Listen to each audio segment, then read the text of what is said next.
बिस्मिल्लाह, अस्सलाम वालेकुम। आपके साथ मौजूद है आपकी मेज़बान आयत खान और आप मुझे देख रहे हैं देहात न्यूज़ के प्लेटफॉर्म से। जैसा कि नाजरीन आप सब जानते हैं कि हम अपने शो पर एक ऐसी पर्सनालिटी को मुतारिफ़ कराते हैं जो कि हमारे मुल्क के लिए, हमारी आवाम के लिए उनका अहम किरदार है। वो आवाम की किस तरह से खिदमत कर रहे हैं या आने वाले वक्त में वो हमारी आवाम के मसाइल किस तरह से हल कर सकते हैं। जी हाँ, आज एक ऐसी ही पर्सनालिटी हमारे साथ मौजूद हैं। उनका मैं आपको तारुफ करवाती चलूँ। आज हमारे साथ जो गेस्ट मौजूद है उनका नाम है जावेद हुसैन कियानी साहब। सियासी और समाजी पर्सनालिटी हैं और आवाम के लिए बहुत कुछ करना चाहते हैं और हम उम्मीद करते हैं इंशाल्लाह वो करेंगे भी। पीपल्स पार्टी उम्मीदवार बराए कौमी असम्बली हल्का NA 54 के लिए वो इलेक्शन लड़ रहे हैं। पीपल्स पार्टी के दरीना कारकुन हैं। 1986 से पीपल्स पार्टी के साथ हैं और उनके हर मुश्किल वक्त में उनके साथ खड़े रहे हैं और इस बार पीपल्स पार्टी के लिए उन्होंने टिकट की इलेक्शन के लिए अप्लाई किया हुआ है। उनसे आज हम बात करेंगे और उनसे जानेंगे कि उनका इस तरफ कैसे आना हुआ। जी अस्सलाम वालेकुम। वालेकुम सलाम। Thank you madam. सबसे पहले तो मैं आपको शो पर खुशामदीद कहूँगी। शुक्रिया जी कियानी साहब, सबसे पहले तो मैं ये जानना चाहूँगी, बल्कि हमारी आवाम ये जानना चाहेगी कि बिज़नेस से आप पीपल्स पार्टी की तरफ, इलेक्शंस की तरफ कैसे आना हुआ और फिर इसके लिए आपने पीपल्स पार्टी को ही क्यों सिलेक्ट किया? पीपल्स पार्टी को क्यों सिलेक्ट किया वो उसके लिए तो मैंने आपको बताया कि मैं 1986 से पीपल्स पार्टी के साथ वाबस्ता हूँ। स्टूडेंट लाइफ से पीपल्स पार्टी के साथ वाबस्ता हूँ। 86-87 तक मैं अपनी यूनियन काउंसिल के लेवल तक ओहदेदार भी रहा हूँ। उसके बाद थ्रू आउट लाइफ मैं पीपल्स पार्टी के नज़रियात के साथ मुंसलिक हूँ। पीपल्स पार्टी के 2-3 बड़े कारनामे हैं जिनकी वजह से हमें पीपल्स पार्टी के साथ दरीना साथ। एक तो पीपल्स पार्टी ने पाकिस्तान को आइन दिया है, न्यूक्लियर दिया है और सबसे बड़ी बात है कि ख़त्म नबूवत का जो इशू था उस पर किया है। सियासत में कुछ दोस्तों की ख्वाहिश थी, कुछ दोस्तों का मशवरा था। फिर पिछले कुछ अरसे से मैं देख रहा हूँ, मैं तो अच्छा खासा एक अपना कारोबार कर रहा था, मगर जिस हल्के में मैं बैठा था इस हल्के के साथ पिछले 4 साल से तो बिल्कुल सोतीले का लफ्ज़ भी छोटा है, ऐसा सलूक किया जा रहा था कि जैसे ये इस हल्के का कोई वारिस नहीं है। तो इस वजह से दोस्तों ने, इलाके के लोगों ने, मैं इस इलाके का हूँ और इस इलाके के लोगों से मेरा बैठना उठना है सुबह शाम का, और इस इलाके के अंदर ही मेरा बिज़नेस भी है। मैं एक कंपनी अच्छे तरीके से रन कर रहा था, मगर मुझे हुआ है कि मैं लोगों की खिदमत भी करूं और ये बहुत बड़ी इबादत है। बिल्कुल, लोगों को इस इंसानियत की खिदमत जो है ना, इससे बड़ा अफजल कोई भी नहीं है। तो इसलिए सियासत की तरफ आ गया हूँ, देखें अल्लाह आगे क्या करता है। अच्छा जावेद हुसैन कियानी साहब, मैं आपसे ये पूछना चाहूँगी कि इस वक्त आवाम इंतहाई परेशान है, महंगाई है, बेरोज़गारी है और इस सूरत हाल में आप इस सीट के लिए आपने जो है वो अप्लाई किया है, टिकट के लिए, पीपल्स पार्टी की टिकट के लिए अप्लाई किया। आपको क्या लगता है कि इस सूरत हाल में क्या आवाम निकलेगी बार वोटिंग के लिए? वोटिंग के लिए निकलेगी। बाई इलेक्शन में तो वैसे भी वो टर्नओवर इतना नहीं होता, मगर लोग निकलेंगे, क्योंकि ख़ासकर मैं अपने हल्के के इसलिए बता रहा हूँ कि हमारा हल्का पिछले 4 साल से इग्नोर किया गया। लोगों के मसाइल हैं उसी तरीके के पड़े हुए हैं जो किसी ने आज तक उनको नहीं चेक किया, ना उनकी तरफ को तवज्जो दी। तो उम्मीद है लोग निकलेंगे और लोगों की मोहब्बत है, मैंने की है। मुझे अल्लाह की ज़ात पर, लोगों पर 100% भरोसा है कि वो मुझे खिदमत का भी मौका देंगे और लोगों के लिए मैं मसाइल को भी हल करूँगा इंशाल्लाह। और मेरे साथ तो मेरे हल्के में आधा इस्लामाबाद है और आधा देहात है। तो देहात के और इस्लामाबाद शहर के अंदर का जो मुआवजना किया जाए तो वो ज़मीन आसमान का फ़र्क है।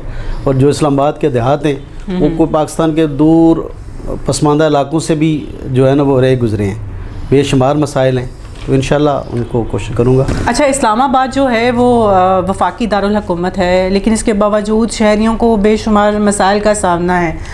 ख़ासकर अगर आपके हल्के की बात करूँ तो वहाँ पर आप अपने हल्के के लोगों के लिए किस तरह से मसाइल हल करेंगे? कोई आपके जहन में ऐसे प्रोग्राम्स हैं? मेरे हल्के के बहुत चंद बड़े मसाइल हैं, स्पेशली देहात के अंदर जो है वो पानी का मसला है। पानी का मसला है। इलाके के अंदर जो बाहर की आबादियाँ आबाद हुई हैं उनके लिए कब्रिस्तान का मसला है।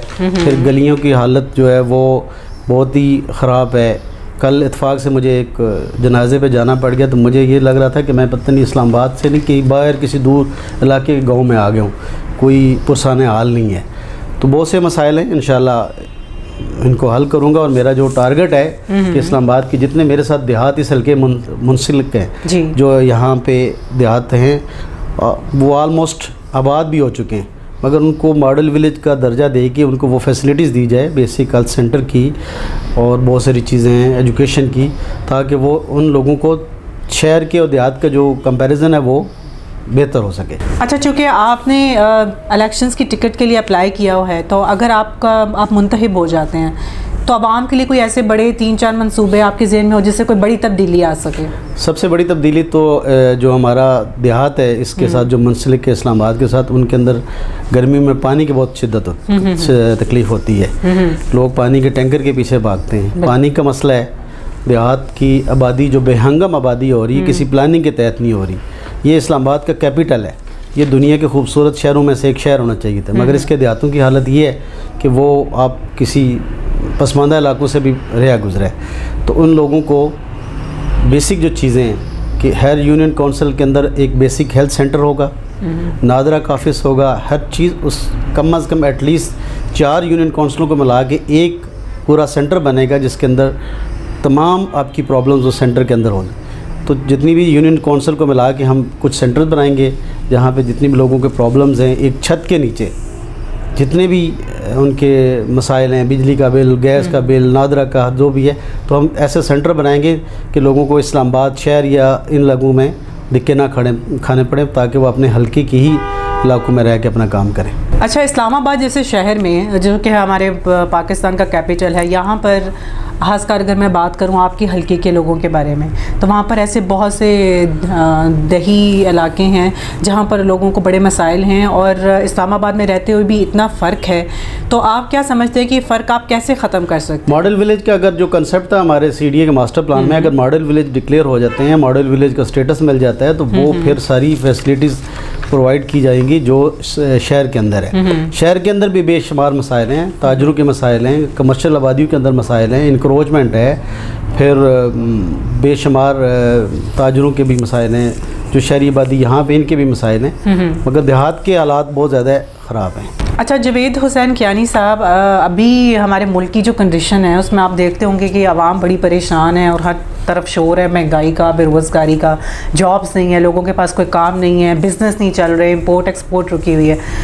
हमारी जो भी प्रेजेंट हुकूमत है उसको आप क्या तजवीज़ देना चाहेंगे कि इस सूरत हाल में किस तरह से मुल्क के हालात बेहतर किए जा सकते हैं, आवाम के लिए क्या किया जा सकता है? प्रेजेंट गवर्नमेंट अपनी कोशिश कर रही है, दोनों सब पार्टियों ने अपनी सियासी जो स्टेक को लगा के मुल्क को बचा रहे हैं, मुल्क को बचाया है।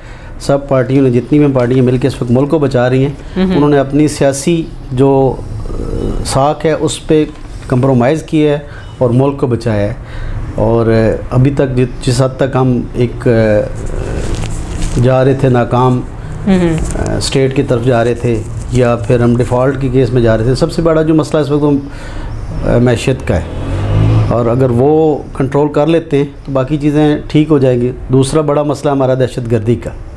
तो ये 2 चीज़ें इस वक्त बहुत बड़ी हमारी इस गवर्नमेंट के लिए चैलेंज है, पीपल्स पार्टी नून लीग के लिए, और स्पेशली इन 2-3 बड़ी जमातों ने अपनी सियासी कीमत अदा करके स्टेट को बचाया है। और इंशाल्लाह हम दहशतगर्दी पर भी काबू पा लेगी गवर्नमेंट, और मैशियत को भी कंट्रोल कर लेगी, क्योंकि ऐसे जो वो यहाँ पे डिज़ास्टर पिछले 4 सालों में हुए उनको इंशाल्लाह कर लेंगे। मैनेजमेंट की थोड़ी सी ज़रूरत है, अच्छी मैनेजमेंट के साथ अच्छे लोग अगर आ जाए तो कोशिश होगी कि ये मसाइल काबू पाए। महंगाई पूरी दुनिया में हो रही है, मगर हमारे बाइंग पावर कम है, इसलिए हम ज़्यादा अफेक्ट कर रहे हैं। बिल्कुल, ये बात तो सही है कि पूरी दुनिया में बहुत महंगाई है, लेकिन पाकिस्तान में हर टाइम ज़्यादा शोर मचा रहता है कि महंगाई, हमारी बाइंग पावर कम है। फिर बेरोज़गारी है, अगर बेरोज़गारी पे काबू पाया जाए, प्लानिंग ऐसी हो कि बेरोज़गारी पे काबू पाया जाए, और फिर कुछ ऐसे ज़राए बनाया जाए जिससे आमदोरफ्त बढ़ सके। फिर हमारा जो बेनज़ीर इनकम सपोर्ट प्रोग्राम है इसको बढ़ाया जाए, और इसको हल्के के जो लोग हैं उनके अंदर बाकायदा चेक करके प्रॉपर तरीके से उनकी और मदद की जाए।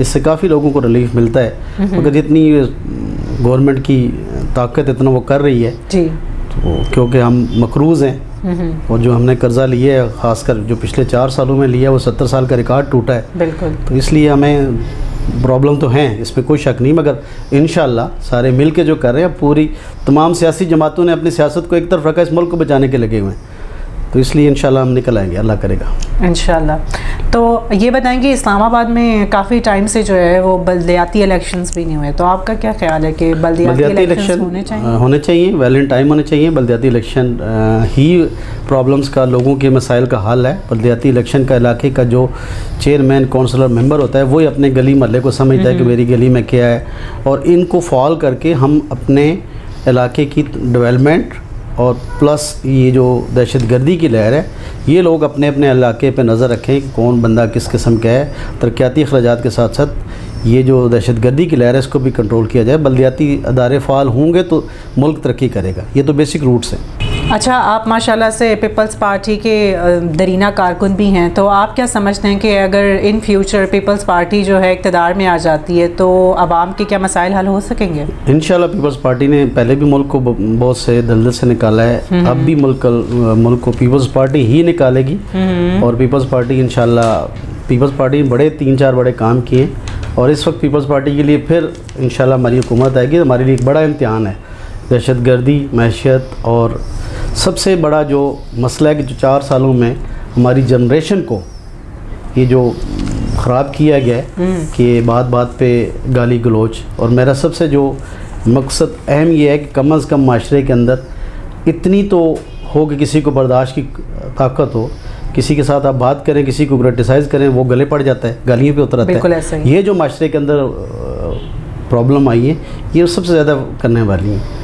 आवाम के अंदर गुस्सा बहुत ज़्यादा आ गया। मैशियत असल में ऐसी फीड किया गया है स्पेशली नई जनरेशन को, ये भी ठीक हो सकती है, दहशतगर्दी भी ठीक हो सकती है, मगर ये अदम बर्दाश्त का जो माशरे के अंदर आ गया ना उनसर, इसको हाईलाइट करने की ज़रूरत है। और हमारे असातिज़ा को, हमारे उलमाए कराम को, हमारे सियासतदानों को सबसे पहले, अगर आप के अंदर अदम बर्दाश्त है, किसी को बर्दाश्त नहीं करेंगे तो फिर ये माशरा नहीं चल सकता।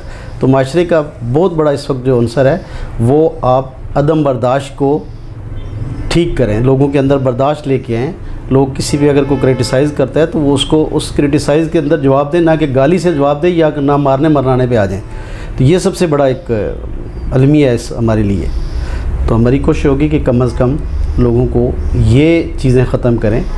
मेरी ज़ात पे जो आपने करना है बेशक किसी को कहें, जैसे मैं भी आया हूँ तो फेसबुक पे लोगों ने मुख्तलिफ़ किस्म के कमेंट्स करने शुरू किए। जब मेरे बारे में आपको कुछ पता है नहीं तो कमेंट्स क्यों कर रहे हैं? बिल्कुल ऐसा ही। तो इसलिए जब तक आप किसी की ज़ात के बारे में, फिर अल्लाह ताला भी कहता है, ख़ुद फरमाता है कि एक दूसरे का पर्दा रखें। तो आप एक दूसरे को अगर गाली पे या एक दूसरे की क्रिटिसाइज़ करें वो उसमें सोच समझ के करें। बिल्कुल, बड़ी अच्छी बात की इन्होंने, और फ़ौरन गुस्सा नहीं करना चाहिए। और जो तनकीद करने की आदत है लोगों की, वो कहते हैं सबसे पहले अपने गिरेबान में झांक लें, फिर आप दूसरों पे तनकीद करें। और देखें अपने गुस्से को जो है वो उसको कंट्रोल में रखना चाहिए, क्योंकि गुस्से से बहुत सारे मसाइल जो है वो जन्म ले लेते हैं। और अभी हमारी जो नौजवान नस्ल है उसी में यही सबसे बड़ा मसला है कि पेशेंस नहीं है, फ़ौरन रिएक्शन है उनका, वो रिएक्शन है और वो गाली गलोच पे, बिल्कुल, और ज़ातियात पे गाली गलोच पे। अगर पॉलिटिकल है तो पॉलिटिकल वे में उसका रिप्लाई दें, ये नहीं कि आप उसकी ज़ातियात पे माँ बहनों की गालियाँ देना शुरू कर दें। आप किसी की माँ को गाली दे रहे हैं, किसी के बाप को गाली दे रहे हैं, इसका मतलब आप अपने माँ बाप को दे रहे हैं। बिल्कुल, क्योंकि वो भी आपको देगा। आप एक गाली देंगे, वो आपके बदले में शायद 2 दे, तो फिर 4 बनेगा। तो इस तरह वो अदम बर्दाश्त और एक माशरा जो है वो तबाही की तरफ जा रहा है। और मैं समझता हूँ सारी चीज़ें ठीक हो सकती हैं। सबसे ज़्यादा इस पर हमें कोशिश करनी चाहिए कि माशरे के अंदर स्पेशली नौजवान नस्ल को हमें ये बर्दाश्त करने का सलीका सिखाना चाहिए, दर्स देना चाहिए। और हमारे उलमाए कराम का इसमें बड़ा रोल होना चाहिए, मदरसों में, मस्जिदों में, टीचर्स को, बिल्कुल, कि ये आप बर्दाश्त सीखें। आपके पे अगर कोई बात उठाता है तो पहली चीज़ है किसी पे उंगली उठानी नहीं चाहिए। अगर कोई उठाता है तो उसको उसके ज़र्फ़ के मुताबिक आप उसको जवाब ना दें, आप अपने ज़र्फ़ के मुताबिक जवाब दें। अगर आप भी गाली के बदले गाली देंगे तो फिर वो तो एक अदम तवाज़न वाली बात हो जाएगी, माशरा ख़त्म हो जाता है। बिल्कुल, और हमारे बच्चे जो हैं वो बड़ों से ही सीखते हैं। तो बड़े जो हैं वो सब्र का मुजाहरा करें, हर बात पे डांटना, मारपीट करना और वायलेंस का मुजाहरा करना बिल्कुल अच्छी बात नहीं है। तो अच्छा एजुकेट करें ताकि हमारी जो आने वाली नस्ल है वो मुल्क के लिए बेहतर साबित हो सके। बहुत सारी बच्चे जो हैं, बच्चियाँ तालीम हासिल करें, बहुत सारी फील्ड्स में आगे जा रहे हैं। लेकिन इसके साथ साथ जो इन्होंने बात कही कि गुस्सा है, बर्दाश्त नहीं है, फ़ौरन वायलेंट हो जाते हैं, तो इन चीज़ों पर हमें फोकस करने की ज़रूरत है ताकि हमारा माशरा जो है वो बेहतरी की तरफ जा सके। माशरा तरक्की उसी वक्त करेगा जब उसके अंदर वायलेंस नहीं होगा, बर्दाश्त होगा और वो पॉजिटिव पे जाएंगे। ये तो नेगेटिव थिंकिंग पे चला जाता है, फिर आप नेगेटिव पे जाएंगे तो वो तरक्की तो नहीं करेगा। जी आप जावेद हुसैन कियानी साहब, कौमी असम्बली के लिए आप इलेक्शन लड़ रहे हैं, तो देहात न्यूज़ के प्लेटफॉर्म से अपने जो हल्के की आवाम है उसको क्या पैगाम आप देना चाहेंगे? देहात के प्लेटफॉर्म से मैं मैसेज देने से पहले देहात का शुक्रिया अदा करता हूँ, उन्होंने मुझे मौका दिया है। तो देहात के प्लेटफॉर्म में अपने इलाके के लोगों को ये पैगाम देता हूँ कि आप जो फसली बटेरे हैं या जो कहीं बाहर से आकर आप पे मसलत होते हैं उनसे बचें, और जो इलाके का आपका अपना नुमाइंदा है उस पर तवज्जो दें, और जिस पे वोट देने से पहले उस बंदे का कम से कम वेयर अबाउट चेक कर लें, और कम से कम उसकी ज़िंदगी की हिस्ट्री के बारे में जान लें कि उसका करैक्टर कैसा था, उसकी क्या थी, उसकी समाजी खिदमत क्या थी। और मैं इंशाल्लाह आपको मायूस नहीं करूँगा, मेरे जहन में बहुत सारे प्लान हैं। मैं इंशाल्लाह जब इलेक्शन कैंपेन स्टार्ट करूँगा, मैं अपने पूरे फेडरल एरिया और इस्लामाबाद की जो हल्का मेरा है, मैं पूरे इस्लामाबाद के लिए भी कोशिश करूँगा, स्पेशली जो मेरा हल्का है उसके अंदर जो मसाइल है मैं उसके ऊपर फोकस करूँगा और बताऊँगा कि प्लानिंग के तहत चीज़ें बनाई जाएँ तो किस तरह होती हैं। बिल्कुल बेहंगम जो हमारी आबादी हो रही है सबसे बड़ा डिज़ास्टर होगा आने वाले वक्तों में, इससे बड़ा डिज़ास्टर कोई भी नहीं होगा कि आपको कोई किसी गांव का, किसी गली का, किसी का कोई अता पता नहीं कि वो गली किस तरीके से बनती है, किस कोने से जाकर निकलती है। तो अपने जो हमारे देहात के लोग हैं इनके इंशाल्लाह मॉडल विलेज इस तर्ज पे बनाऊंगा। पानी का मसला, कब्रिस्तान के मसाइल, गलियों के मसाइल, और जो यहाँ पे दहशतगर्दी के जो चीज़ें निकलती हैं उन पे कंट्रोल करने के लिए मैं अपने तमाम इलाके के दोस्तों को, भाइयों को, स्पेशली जो हमारे मसाजिद के इमाम हैं उनका बड़ा रोल है। मैं समझता हूँ उन्होंने बहुत पॉजिटिव रोल अदा करना है। हमारे मसाजिद के जो इमाम हैं उन्होंने अपने, देखिए वो उस पूरे इलाके के इमाम होते हैं, उनके पास हर किस्म का बंदा आता है, उनको एजुकेट करने के लिए, उनको समझाने के लिए इमाम मस्जिद का बड़ा रोल होता है। बिल्कुल। तो इंशाल्लाह कोशिश करूँगा मैं आपको मसाली इस्लामाबाद का हल्का बना के दूँगा, ये मेरा वादा है। और ये इंशाल्लाह आप देखेंगे कि जिस तरह बाकी मेरी पूरी ज़िंदगी पड़ी है इस हल्के में, 20-25 साल से मैं इस इलाके में बिज़नेस कर रहा हूँ। हर गांव के हर शख्स से मेरा तल्लक वास्ता रहा है, डायरेक्टली इनडायरेक्टली भी। और मेरे लेन देन में मेरी किसी चीज़ पे अगर किसी को इतराज़ है वो मुझे बता सकता है, मगर मेरी कोशिश ये है कि मैं इंशाल्लाह जो मेरा पिछला माजी का करैक्टर है उसी तरीके से मैंने सियासत में भी आके इसको इस तरीके से साफ़ रखूँ, इस तरीके से करूँ कि जो सियासत एक इबादत है, ये नहीं कि सियासत को रोज़गार, यकता रोज़गार नहीं बनाया जाएगा, सियासत को इबादत समझ के किया जाएगा। और इंशाल्लाह लोग देखेंगे कि इस हल्के में एक तब्दीली होगी। वो तब्दीली नहीं है कि लोगों को गालियाँ निकालें या दूसरी, ये तब्दीली होगी पॉजिटिव इंफ्रास्ट्रक्चर की, मॉरली और हर किस्म की तब्दीली इंशाल्लाह महसूस करेंगे अगर आप लोगों ने मुझे मौका दिया। मैं उम्मीद रखता हूँ, मैं अपनी पार्टी से भी रखता हूँ कि एक दफ़ा मुझे मौका दे। अगर आप मेरे से बेहतर समझते हैं तो मेरा कोई इतराज़ नहीं, मैं पार्टी का फिर भी अदना सा रुकन हूँ, कारकुन हूँ, पिछले 40 साल से मुंसलिक हूँ। मगर मुझे ये उम्मीद है कि मेरी 40 साल की रफ़ाकत का अगर मुझे पार्टी सिला देती है, सिला तो नहीं मांगता मैं, मेरा ये है कि रिक्वेस्ट है, तो मैं इंशाल्लाह पार्टी को मायूस नहीं करूँगा। पार्टी को बताऊँगा कि पार्टी के अंदर कैसे कैसे लोग आने चाहिए और उससे इलाका और पार्टी के अंदर इंशाल्लाह जान पड़ जाएगी। और मुझे मेरे दोस्तों का बहुत बेहद मशकूर हूँ जिन्होंने सिर्फ मेरे कागजात जमा कराने के नाम पे, जिस दिन मैंने कागजात जमा कराए वहाँ हज़ारों लोग मेरे साथ आ गए। तो यही मेरी कामयाबी की पहली सीढ़ी थी। उम्मीद है इंशाल्लाह अल्लाह ताला और कामयाबी कर देगा। और इलाके के लोगों से है कि आप सोच समझ के फ़ैसला करें, आपका ये हक़ है, आपके पास ये हक़ 1 साल में 5 साल में एक दफ़ा मिलता है। फिर 5 साल आप तलाश करते हैं कि जी को कराची से आया था, को मुल्तान से आया था, को कौन से इलाके से आया था, वो हमारा MNA कहाँ है। ये हक़ फिर 5 साल बाद मिलता है। और 5 साल आप जो उस वक्त आपका सत्यानाश हो चुका होता है। जैसे आप पिछले 5 साल में देखना आप हमारे हल्के में क्या हुआ है।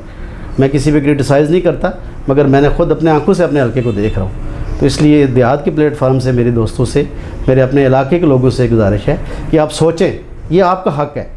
मैंने आपको ओपनली बताया है, मेरे से बेहतर अगर आपको समझ दें तो कोई ऐसा नहीं है, मगर ये आपका हक़ है कि आप जिस बंदे को वोट दे रहे हैं उसका किरदार और उसकी क्या पोजीशन है। Thank you very much. Javed Hussain Kiyani साहब आज हमारे साथ मौजूद थे और मैं आपकी बहुत शुक्रगुजार हूँ कि आपने हमें देहात न्यूज़ को अपना कीमती टाइम दिया।